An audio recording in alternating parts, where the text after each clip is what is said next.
Welcome to my channel. இன்றைக்கி டே 196. இன்றைக்கி நம்ம படிக்க போகிற பேசிக் ஹிந்தி வேர்ட்ஸ். ஃபஸ்ட்டு ஒன் படுக்கை.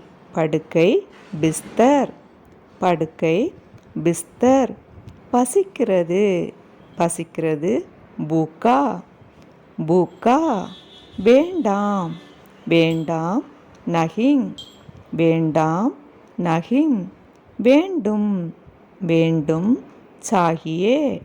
வேண்டும் சாகியே. கொஞ்சம். கொஞ்சம் தோடா. கொஞ்சம் தோடா. நிறைய. நிறைய அதிக்.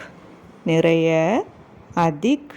இன்னும். இன்னும் வேணும்னு சொல்லுவோம்ல, இன்னும் அவுர். இன்னும் அவுர். ஓகே ஃப்ரெண்ட்ஸ், இந்த நம்ம படித்த வேர்ட்ஸ் எல்லாமே உங்களுக்கு ஸ்போக்கன் ஹிந்தி பேசுகிறதுக்கு யூஸ்ஃபுல்லாக இருக்கும். தேங்க்யூ ஃபார் வாட்சிங்.